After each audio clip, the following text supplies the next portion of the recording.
Chapter 8. Passage to India. 5 days after setting sail from Salem, Adoniram anxiously paced the deck of the caravan, praying as he walked. Things were not going well. Anne and Harriet were both violently ill below deck, which, given the situation, Adoniram decided was a good thing. At least he wouldn't need to tell them right away that the ship had sprung a leak. Unless the desperate crew moved enough cargo in the hold to uncover it, the caravan could well sink before the day was out. Even the pigs penned on the starboard side of the ship seemed to sense that danger was near. They squealed loudly and pushed at the flimsy gate that held them captive. "All hands to the pumps," the captain bellowed. 2 sailors scurried down from the rigging and ran past Adoniram, who followed them as they disappeared down a hatchway into the dingy bowels of the ship. 2 feet of water was sloshing around in the bottom of the hold. "Over here!" yelled the first mate. "I found the leak. It's a gusher.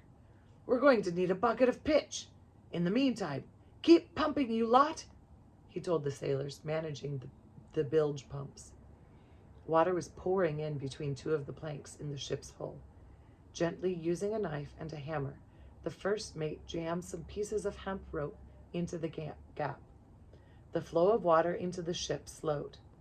As the first mate jammed the rope farther and farther into the hole, the flow was almost completely stemmed. Soon, a sailor arrived with a bucket of hot pitch.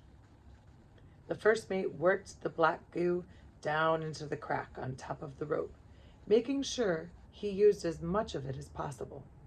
As the pitch cooled, it hardened into a permanent seal over the caravan's hold, and the ship was no longer in danger of sinking. At least, not from that hole. After the excitement of the leak, things began to settle into a steady routine for the missionaries. Anne and Harriet felt better and were able to join the men in the mornings for Bible study and prayer.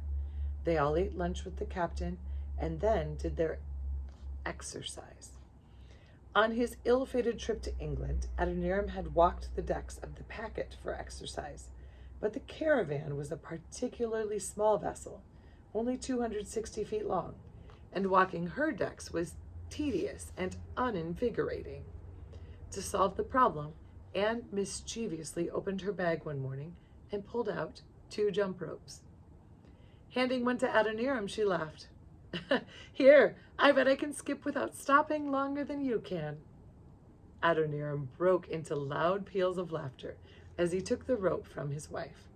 He loved the way Anne was so full of life. The rope skipping turned out to be good exercise, and Samuel Newell often skipped with them, but not Harriet. After finally adjusting to the constant motion of the ship, she had become sick for another reason.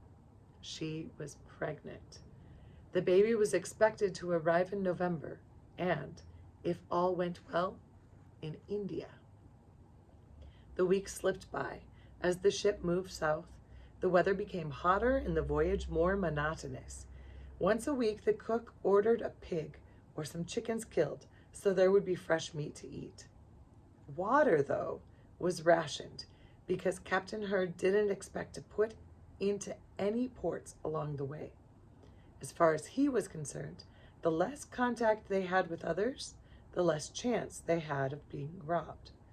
Occasionally, they spotted another ship on the horizon, but the captain would always steer the caravan away from it.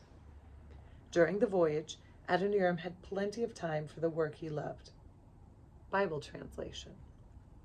He was attempting his own translation of the New Testament from Greek into English, and he had many interesting discussions with Samuel Newell over the exact meaning of the original words. One word particularly interested him, though he had no idea how thinking about that one word would change his entire life. It was the word baptism. Adoniram had been born and raised a member of the Congregational Church, which taught that babies should be baptized soon after they were born by being sprinkled with water.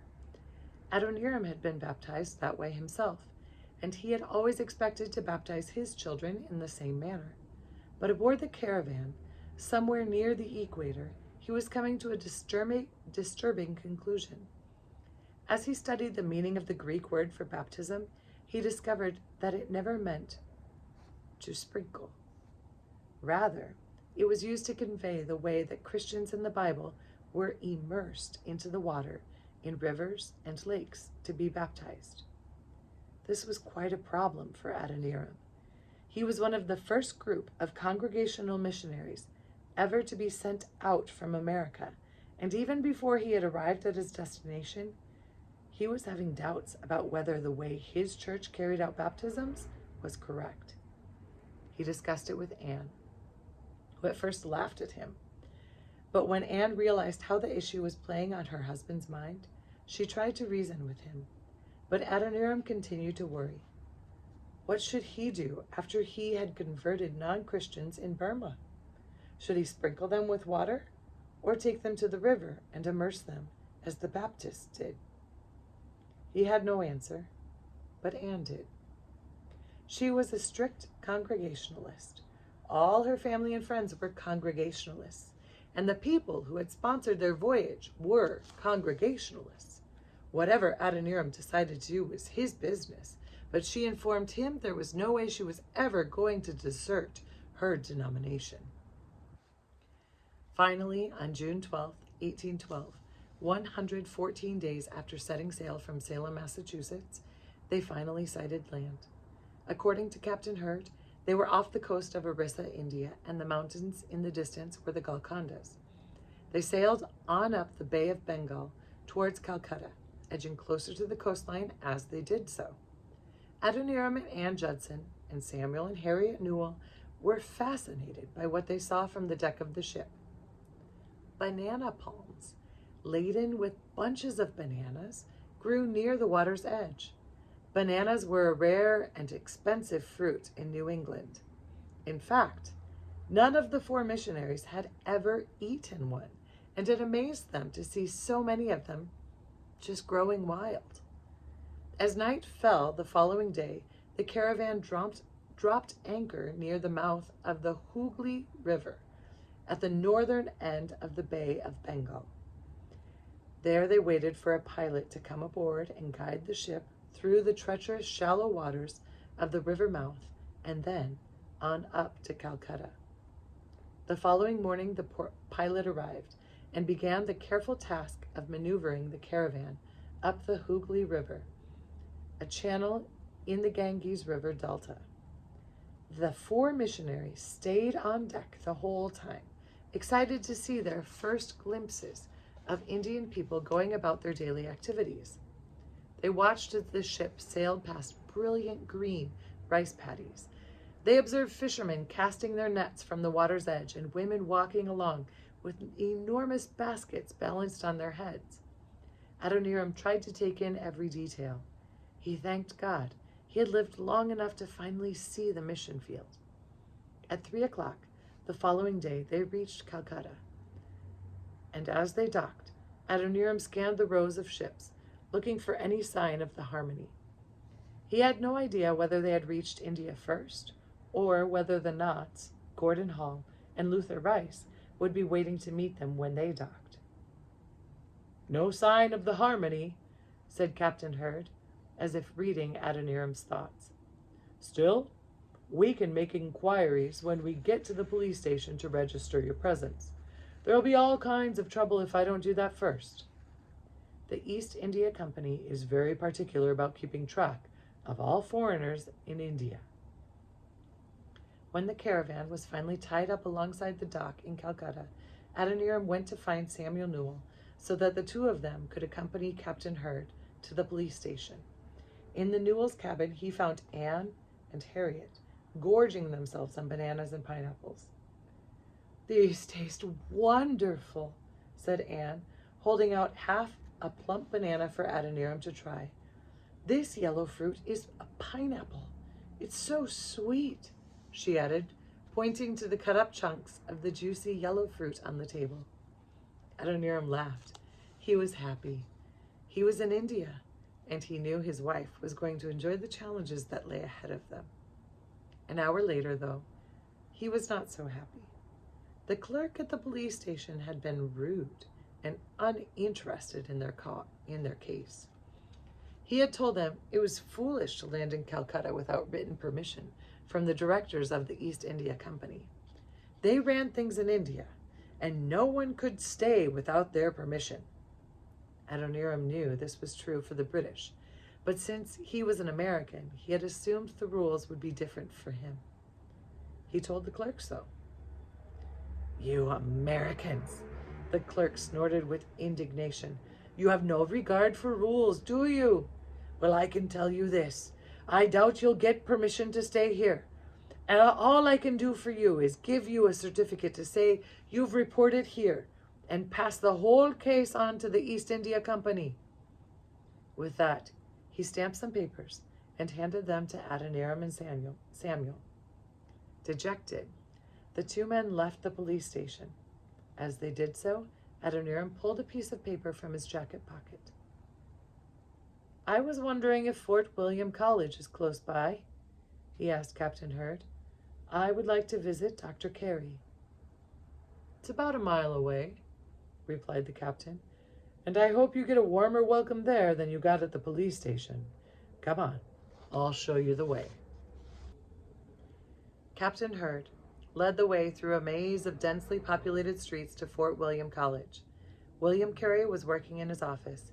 He invited Adoniram and Samuel in while Captain Hurd returned to his ship to oversee the unloading of the caravan's cargo.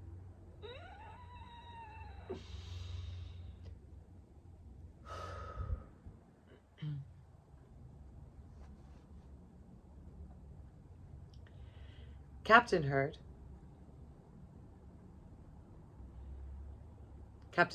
led the way through a maze of densely populated streets to Fort William College. William Carey was working in his office.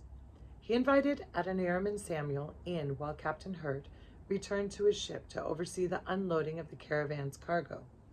William Carey was a short, bald man, but he had an enormous reputation, and Adoniram felt honored to meet him at last. He knew of Carey's humble start in life as a shoemaker back in England. Despite his lowly start, through sheer determination, Carey had opened the eyes of English Christians to the need to send out missionaries. He had founded the Baptist Missionary Society and gone out as the organization's first missionary.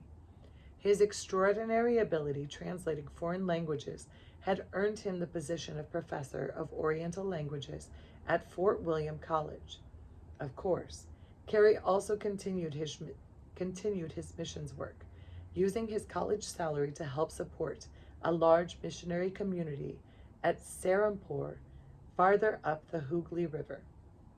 More than anything, Adoniram wanted to learn all that William Carey might know about missionary work in Burma. But the news was not good. Carey's son Felix lived in Rangoon, Burma, but he was allowed to do so only because he was married to a Burmese woman. He was forbidden to do missionary work, and the penalty for disobeying was death. Adoniram gulped hard when he heard this. "That sounds a little harsh," he said. William Carey nodded. "It does, but many people in Burma wake up each morning not knowing whether they will be alive by evening. Almost any offense carries a terrible punishment. A man could have boiling lead poured down his throat for chewing opium.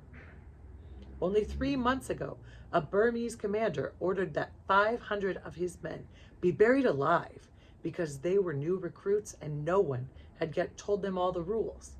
Burma is a place in great need of the gospel. There are 15 million people living there, and they have not one Bible in their own language, but the king has no intention of letting any foreigners gain a foothold. It is a noble goal of yours to go to Burma, though perhaps not one that is obtainable.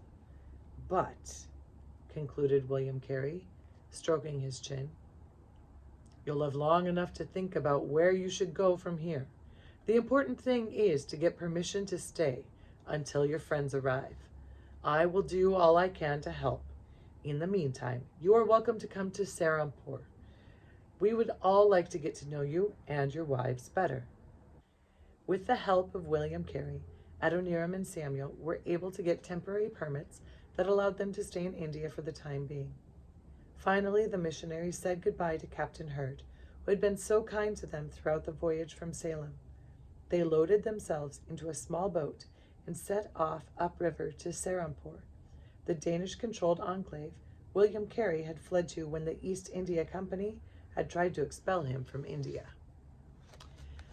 What Adoniram saw on his arrival in Serampore astonished him. There on the banks of the Hooghly River sat a large Christian community. William Carey's two associates, William Ward and Joshua Marshman, showed the group around. One of the centerpieces of the compound was a large print shop, complete with its own paper-making equipment. As the men walked, they passed a burned-out building that Joshua Marshman explained had been destroyed in a fire several months before. The building housed the translation rooms and was where the type was set. A lot was lost in the fire, but Dr. Carey is not a man to give up easily. We have already begun the translation work again, and plans are being drawn up for a new building. The Judsons and the Newells had been guests at Serampore for 2 weeks when, on July 1st, the men were summoned to the police station in Calcutta. The news was every bit as bad as they dreaded it would be. The East India Company had decided to brand them undesirables and had ordered Captain Hurd to return all 4 of them to the United States.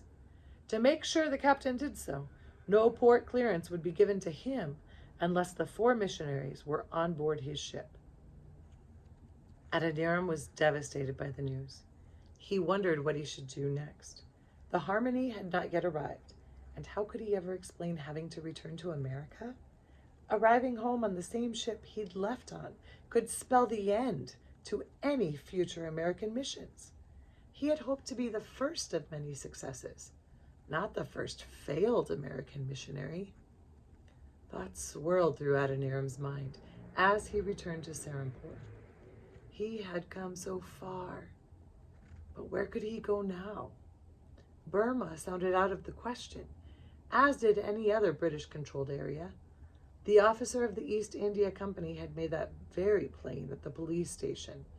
There was one missionary in China, Robert Morrison, but he was officially recognized as a translator.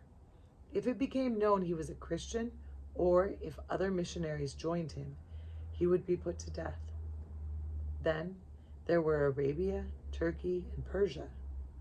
But the Muslim rulers there had made it clear that death awaited all Christians who came ashore to convert others to their religion.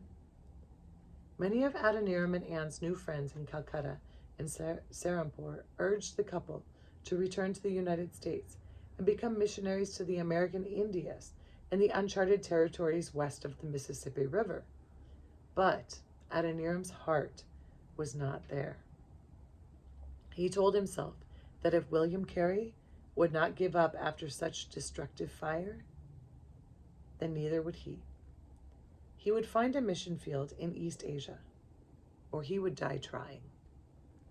Captain Hurd was not due to set sail again for at least 6 weeks, which gave the missionaries a little more time in India to try to come up with a plan.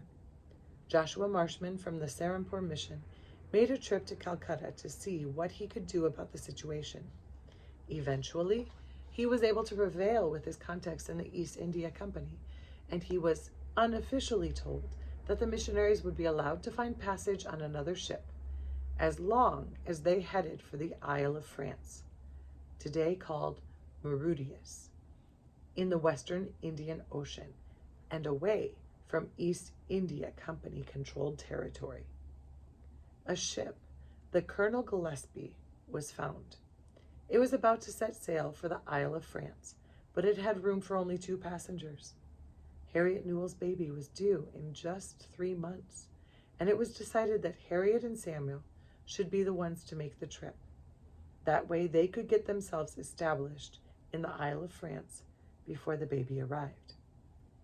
Adoniram and Anne stood watching the Newells disappear down the Hooghly River aboard the Colonel Gillespie. Anne yelled a final word to her childhood friend. "God bless you, Harriet. We'll all meet in the Isle of France as soon as we can find a ship. Wait for us." Adoniram waved too, and he hoped all would be well when they met again. 4 days after the Newells left for the Isle of France, the Harmony finally docked in Calcutta. The ship had not been boarded by privateers or sunk in a storm after all, but she had encountered unfavorable winds in the Bay of Bengal. Adoniram and Anne had a wonderful reunion with Samuel and Roxana Knott, Gordon Hall, and Luther Rice. The friends had not seen each other since their official send-off service in Salem, Massachusetts, 7 months before.